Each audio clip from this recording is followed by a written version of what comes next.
ಏನಿದು? ಇಷ್ಟು ಕತ್ಲಾಯ್ತು, ಇನ್ನೂ ಡಾಕ್ಟರ್ ಬರಲಿಲ್ವಲ್ಲ?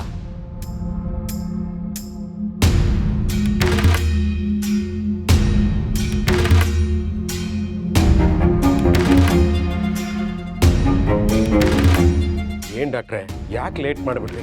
ನಿಮಗೋಸ್ಕರ ಕಾಯ್ತಾನೇ ಇದ್ದೆ ನಾನು. ಹಾಸ್ಪಿಟಲಲ್ಲಿ ಒಂದು ಎಮರ್ಜೆನ್ಸಿ ಕೇಸ್ ಇತ್ತು, ಹಾಗಾಗಿ ಲೇಟ್ ಆಯಿತು.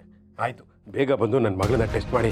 ಅವಳು ಕಣ್ಮಿಟಿಗಿಸ್ತಿದ್ದಾಳೆ, ಅವಳು ಹುಷಾರಾಗ್ತಾಳೆ ಅನ್ನೋ ಸೂಚನೆ ಸಿಗ್ತದೆ. ಬನ್ನಿ ಬನ್ನಿ, ಮೊದಲು ಬನ್ನಿ.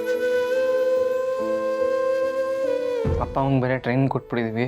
ಅವರು ಸರಿಯಾಗಿ ನಾವು ಹೇಳ್ಕೊಟ್ಟಿದ್ದ ಹೇಳ್ತಾರೋ ಇಲ್ವೋ, ನನಗೆ ಅದೇ ಭಯ ಆಗ್ಬಿಟ್ಟಿದೆ ಮೇಡಮ್. ಭಯ ನೋಡಿ ಅಂದರೆ ಯಾಕೆ ಭಯ ನಿಮಗೆ?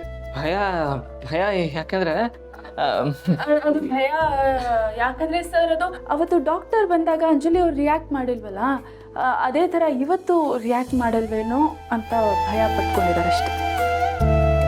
ಹಾಗೆಲ್ಲ ಏನೂ ಇಲ್ಲ, ನನ್ನ ಮಗಳು ಹುಷಾರಾಗ್ತಾಳೆ ಅನ್ನೋ ನಂಬಿಕೆ ನನಗಿದೆ. ನೀವು ಬನ್ನಿ ಬನ್ನಿ ಬನ್ನಿ ಡಾಕ್ಟ್ರೆ.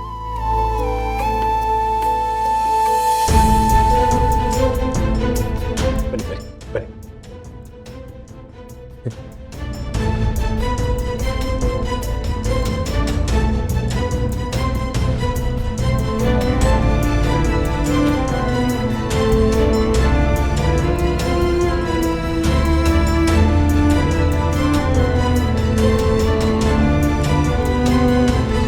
ಅಂಜಲಿ,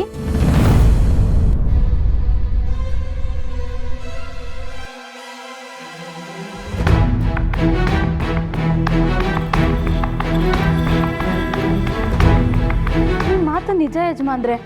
ಅಂಜಲಿ ಅವರು ರೆಸ್ಪಾನ್ಸ್ ಮಾಡ್ತಿದ್ದಾರೆ, ಅವ್ರ ಆರೋಗ್ಯದಲ್ಲಿ ಡೆವಲಪ್ಮೆಂಟ್ ಕಾಣ್ತಿದೆ. ಹಾಗಾದ್ರೆ ನನ್ನ ಮಗಳು ಸರಿ ಹೋಗ್ತಾಳ? ಆದಷ್ಟು ಬೇಗ ಸರಿ ಹೋಗ್ತಾರೆ. ಇವತ್ತು ಮಗು ಮುಂದೆ ಐ ಬ್ಲಿಂಕ್ ಮಾಡಿದ್ದಾರೆ, ಅವತ್ತು ಅವ್ರ ಗಂಡನ ಮುಂದೆ ರಿಯಾಕ್ಟ್ ಮಾಡಿದ್ದಾರೆ. ಅವ್ರು ಪ್ರೀತಿಸೋರ್ ಮುಂದೆ ಅವ್ರು ಆಕ್ಟಿವ್ ಆಗೇ ಇರ್ತಾರೆ. ಅವ್ರಿಗೆ ಇನ್ನಷ್ಟು ಪ್ರೀತಿ ಕೊಡಿ, ಇನ್ನಿವ್ರಿಗೆ ಮೆಡಿಸನ್ಸ್ಗಳ ಅವಶ್ಯಕತೆ ಇಲ್ಲ.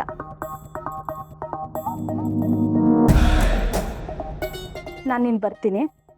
ಥ್ಯಾಂಕ್ ಯು ಡಾಕ್ಟ್ರೆ. Thank you doctor.